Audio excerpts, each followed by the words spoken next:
নমস্কার, আপনারা শুনছেন উত্তরের কণ্ঠ থেকে আমি শ্রী প্রভাত বসাক, তুফানগঞ্জ, কোচবিহার। বিষয়: জাস্টিস ডিলেড, জাস্টিস ডিনাইড।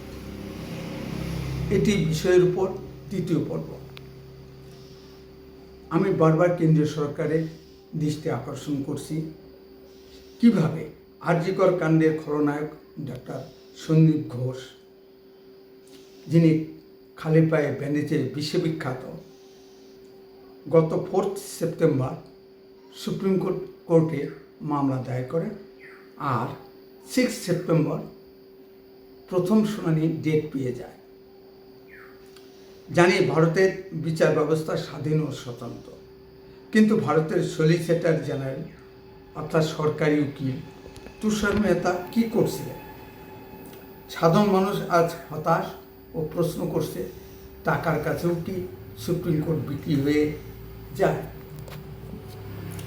এদিকে আমাদের মাননীয় মুখ্যমন্ত্রী মমতা ব্যানার্জি আরজিকর কাণ্ডের বিচার চেয়ে রাস্তায় মিছিল করেছেন।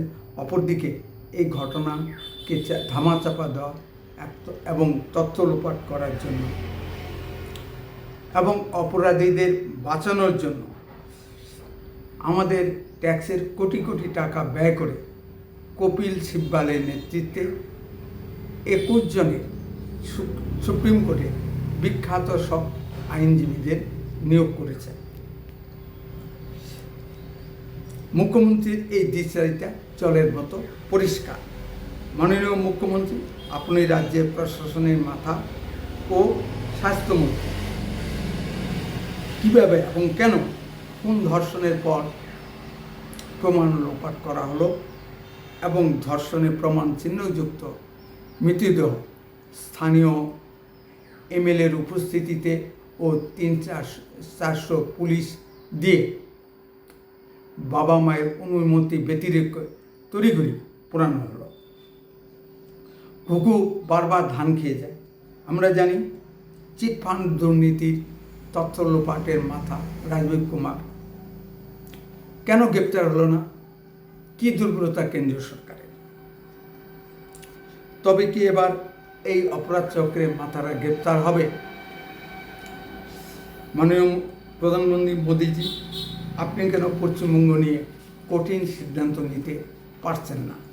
পশ্চিমবঙ্গের আপামর জনসাধারণ আপনার মুখের দিকে তাকিয়ে আছে।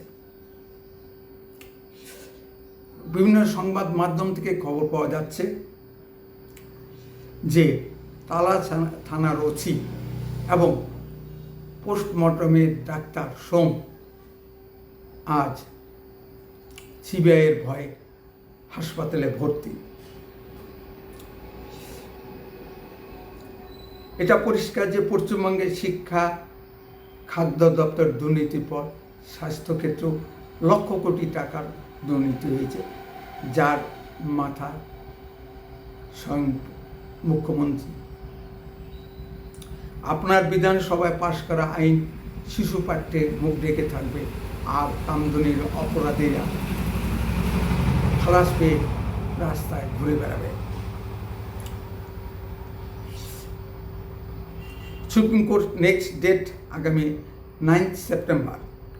তাই পশ্চিমবঙ্গের সাধারণ জনগণ ও বিশেষ করে মহিলারা আবার সুবিচারের দাবিতে 8 সেপ্টেম্বর বিকাল 4টা থেকে পরের দিন অর্থাৎ 9 সেপ্টেম্বর সকাল 6টা পর্যন্ত রাস্তায় থাকবে ও রাত জাগবে। এত কি সুপ্রিম কোর্টের মাননীয় প্রধান বিচারপতি ডিওয়াই চন্দ্রচূড়ের হৃদয় বলবে? কারণ নড়বেই বা কী করে? সব প্রমাণ তো লোপাট। কারণ বিচার প্রক্রিয়া সায়েন্টিফিক এভিডেন্সের উপর হয়। সেই এভিডেন্স আজ আছে কি? আমরা পশ্চিমবঙ্গের সাধারণ জনগণ সুপ্রিম কোর্টের দিকে তাকিয়ে রইলাম। বন্দে মাতরম, ভারত মাতা কি জয়।